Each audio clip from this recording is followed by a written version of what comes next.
আল্লাহ নবীজির সাহাবী হযরতে আনাস ইবনে মালিক রাদিয়াল্লাহু তাআলা আনহু বর্ণনা করেন,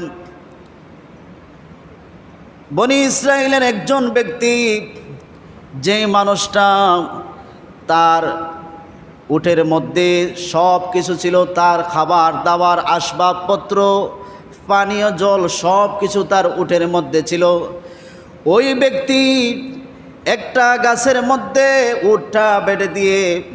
উটটাকে বেঁধে দিয়ে ক্লান্ত পরিশ্রান্ত হয়ে সে গাছের ছায়ায় সে ঘুমিয়ে পড়ল।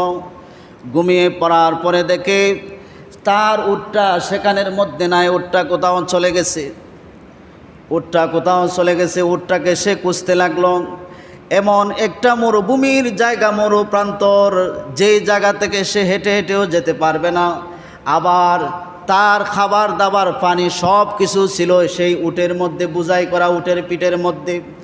ওই আল্লাহর বান্দা উটটাকে অনেক দূর পর্যন্ত খোঁজার পরে উট পাইতেছে না।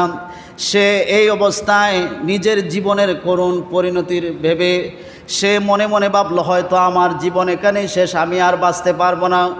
একদিকে আমার গন্তব্যস্থলের মধ্যেও আমি যেতে পারবো না, আবার এই মরুভূমির মধ্যে প্রচণ্ড গরমের মধ্যে আমার পিপাসা লাগলে আমি পানিও পান করতে পারবো না, কোনো খাবারও গ্রহণ করতে পারবো না। এমত অবস্থায় আমার মৃত্যু অবধারিত, এই ভেবে আল্লাহর বান্দা আবার সে গাছের ছায়ার মধ্যে আবার ঘুমিয়ে পড়ল।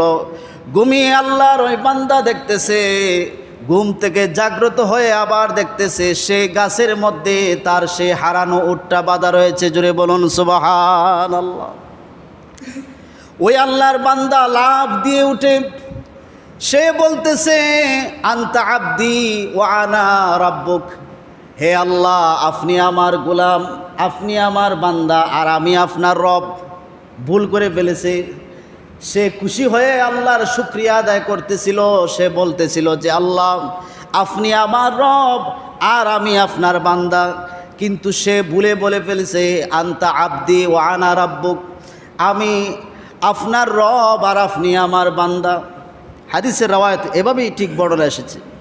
ভুল করে ফেলেছে, কিন্তু আল্লাহ সেই ভুলের কারণে ওই বান্দার প্রতি নারাজ নয়, আল্লাহ তার প্রতি খুশি, কারণ সে তার হারানো উটটাকে ফিরে পেয়েছে। আল্লাহর হাবিব সাল্লাল্লাহু আলাইহি ওয়াসাল্লাম বলেন, সাহাবায়ে কেরাম তোমরা শুনো, ঠিক হারানো উটকে ফিরে পেয়ে আল্লাহ সেই বান্দা যেইভাবে খুশি হয়েছে, কোনো গুনাহগার পথ হারা বান্দা যখন আবার সে সঠিক পথের দিশা পেয়ে আল্লাহর কাছে তওবা করে যখন আবার ফিরে আসে, আবার যখন আল্লাহর সঠিক রাস্তার মধ্যে ফিরে আসে, আল্লাহ পাক রব্বুল আলামিন এর চাইতে 1000 গুণ বেশি খুশি হয়ে যান। জোরে বলুন সুবহানাল্লাহ।